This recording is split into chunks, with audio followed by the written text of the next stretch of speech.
People here, except for one other van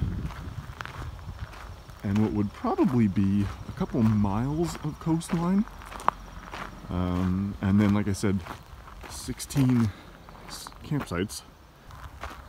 So we were sitting there last night after another 13-hour drive, and you know, we were all tired. Really wanted to just kind of get to camp and kick back and relax. So we pull down, and it's dark. We pull down and we get to camp, set it up. We've got some, you know, minimal, nice camp lighting going on. And a couple hours later, this van, right there, see the white van in the middle? This van pulls down the driveway. So this van comes down,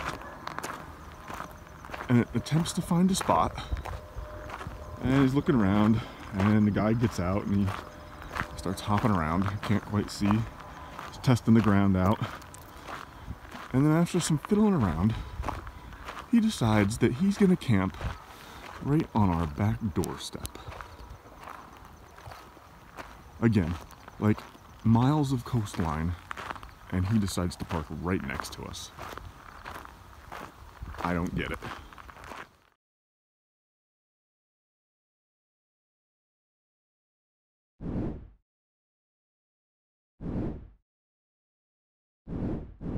We pick up our journey just outside of Chicago at Chain Lake State Park.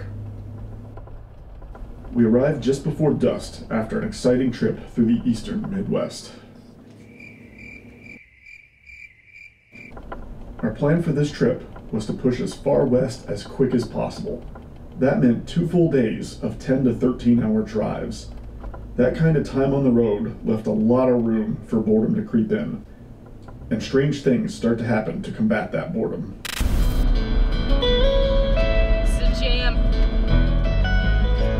Almost heaven, West Virginia, Blue Ridge Mountains, Shenandoah River.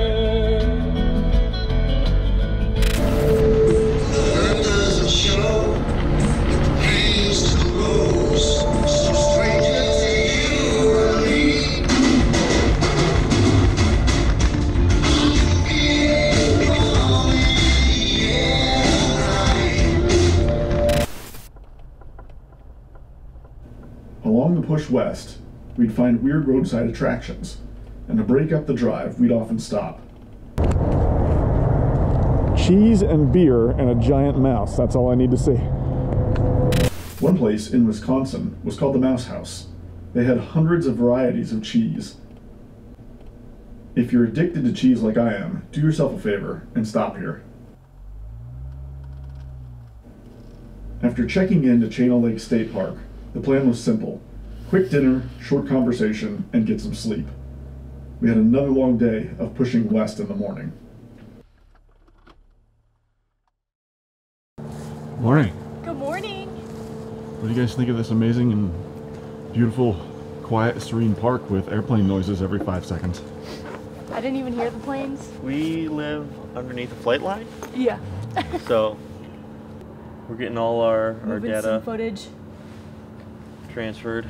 Nice. Cards all cleaned off. Tents put away. What did you guys think of yesterday? That was a lot of driving, and Chicago sucks. I am never, ever coming back to this city. Chicago. Chicago's great. Good experience. I thought it was great. Because I you had a good slept. time. I didn't sleep.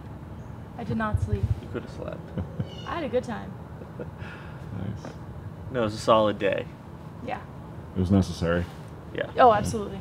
One more day and like that, we'll be good to go. We'll be on vacation.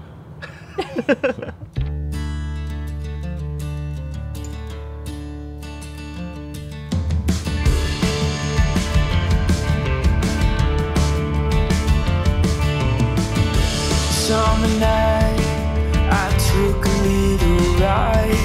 First train to leave for the county line. I found you in a room of crowded pews, unaware that night would change my life. And drive we did. Our real goal and symbolic start of the trip was to be South Dakota. The team decided that we'd blitz our way there, where we could then slow down and start our exploration off the beaten path. From there, we'd continue west to Wyoming.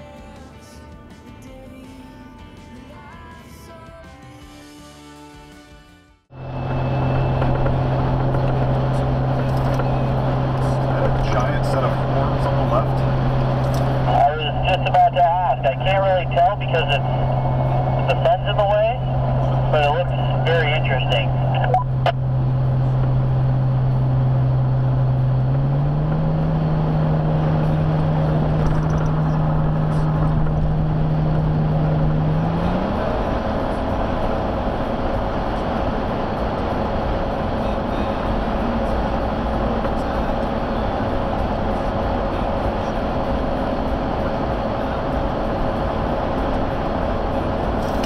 Oh, it's a sculpture park. If you would like to take this exit and check it out,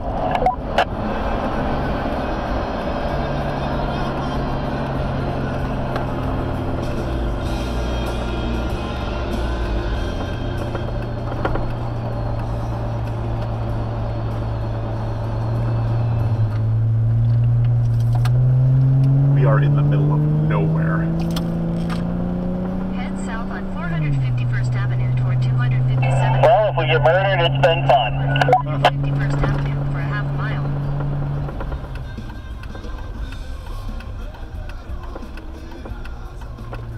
But this trip was about exploration, and discovering weird things was certainly part of that. And let's be honest, if you saw a 60-foot, 25-ton bull's head on the side of the road, wouldn't you be curious? I just want a picture of the big bullhead.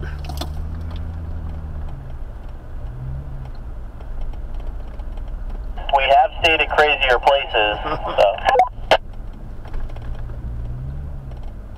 And Mia thinks it would be fun to pet a cow.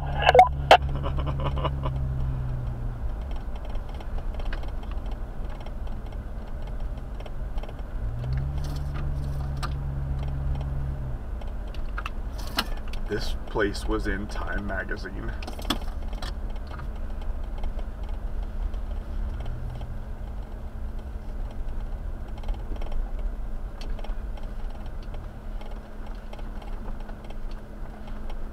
Top 50 roadside attractions.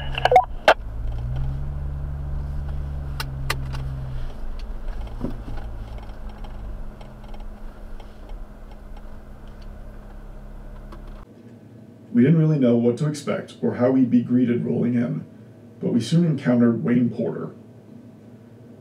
Wayne first struck me as an odd man who rambled a bit, but it was clear that he was someone who found his passion in art and gave up everything to pursue it. There's something to admire about people who live their dreams.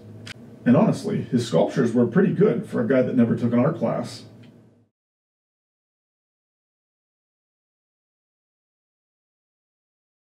I grew up in a blacksmith shop, studied political science and history, moved back to the middle of the state, started a sheep ranch, now a vegetarian. Well, the sheep are on grass, the only one in the county probably, the only one in this county. But then I moved, when the sheep are on grass in the summer, I go and help Dad make a knockoff sculpture and head back. Then enough people started to come with buses into Han County, wanted to pay to see the art. And I said, it's on Main Street. They'd pay me anyway. I said, boy, is easy sheep ranching. So for the bull, how did you get it to stand up? Cranes? Oh, yeah. How did you get it together? Yeah. Crane. I made it to be moved in parts by him, not an engineer. It has withstood 120-mile-an-hour winds. Wow. And it needs, towns disappear around here. Spencer disappeared over that way about 10 miles. Manchester, over here, disappeared. The straight winds are bad enough. That camper here went through a 95-mile-an-hour wind hit. Yeah, I need a bunker. North Dakota is the windiest state in the nation. You can argue about South Dakota or Wyoming.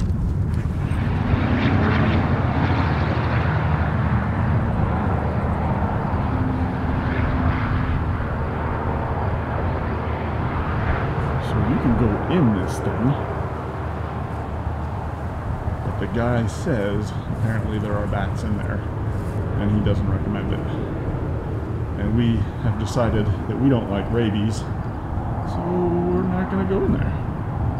We found out later that the bats were simply Wayne's joke, and they were plastic toys. In fact, the whole inside of the bull was like a haunted house. People are strange when you're a stranger.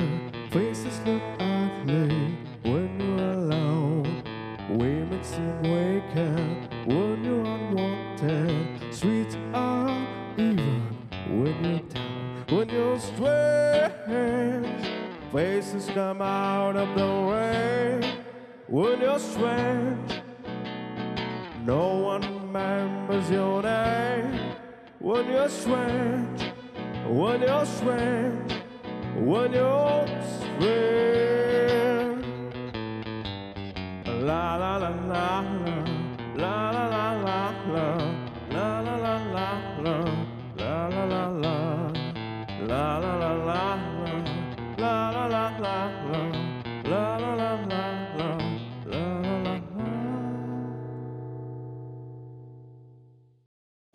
We said farewell to Wayne and headed to Owatonna, South Dakota, which was our first dispersed camping along the Missouri River. It was 2 hours from Wayne's place to the Owatonna Flats campsite. And fortunately, I had researched it enough in advance that I knew that there would be plenty of places to camp, even if we rolled in after dark. Basically, anywhere in this entire area was open to dispersed camping. We set up camp right on the river's edge, hung up a few low-key camp lights, and sat down to reflect back on our day.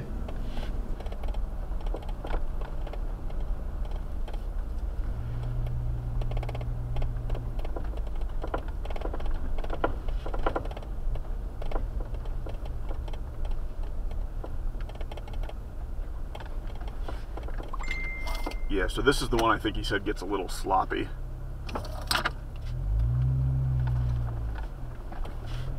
We could even just swing left right here, be right in the grass if we didn't want to go all the way down. Well, I think right behind this bush, I'm looking at the aerial and it looks like it comes together behind the bush.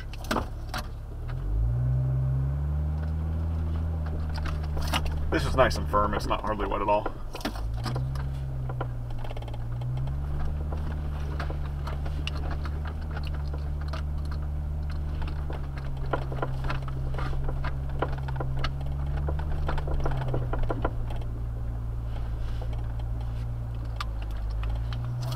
So let me sit right here for a second. I'm going to hop out and just do a little 360 with the night vision and make sure we're not actually sneaking up on somebody.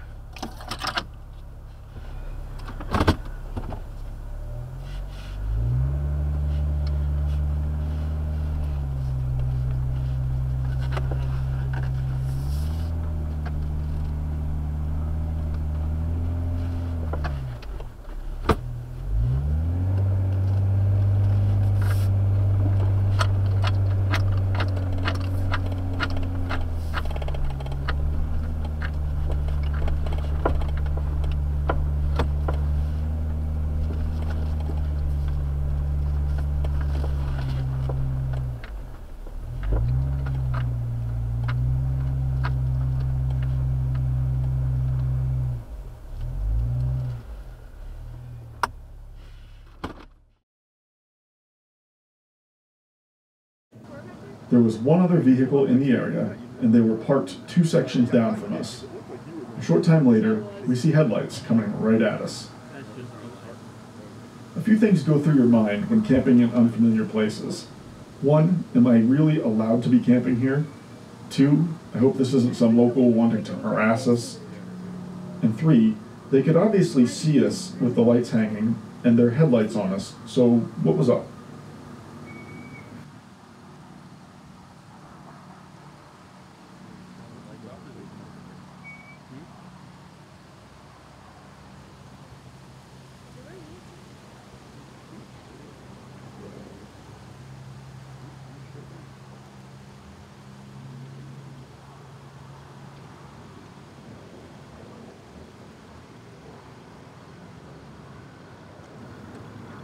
So our friend in the van drives right up to us and attempts to take the muddy path we came through.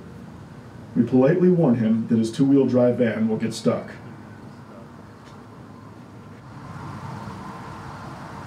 You're gonna get stuck going over that way. Yeah, it's pretty soft over there. Okay, thank you. You're welcome.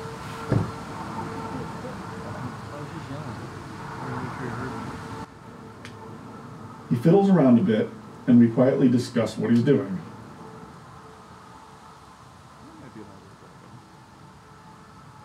I did too. I kind of let up and stuff into it.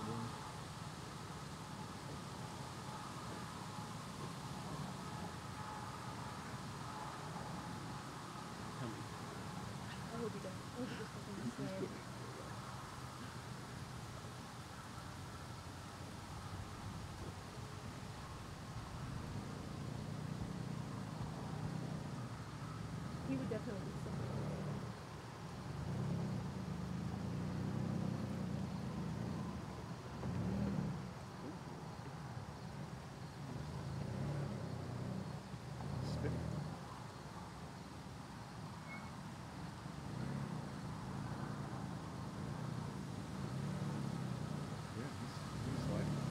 No.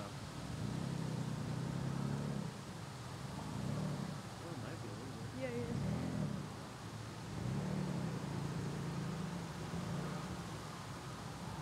Punch it. Maybe a couple would be cool for me.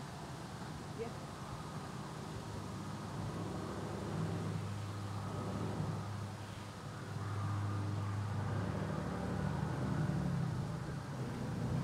He turns around and we all think he's about to drive off for somewhere else.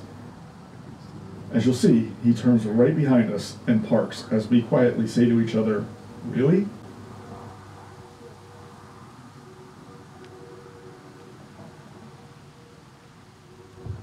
Maybe it's because we were friendly and warned him about getting stuck.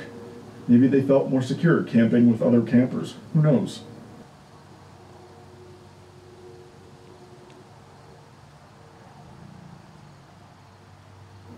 But as you'll soon find out in this series, it won't be the last time someone sets up shop right next to us in the middle of nowhere.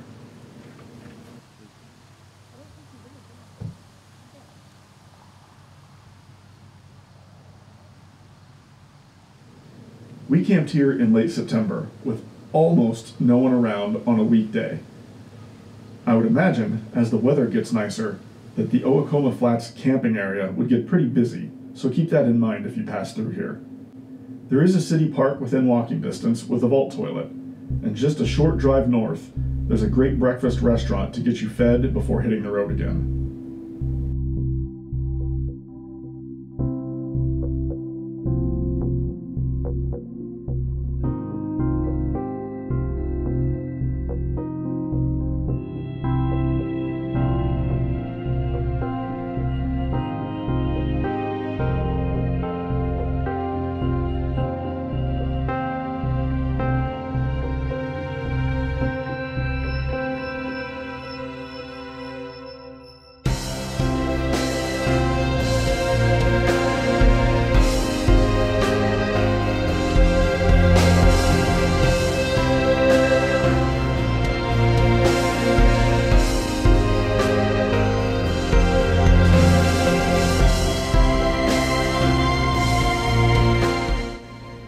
We had made it through the grueling part of the trip. Now it was time to start the adventure.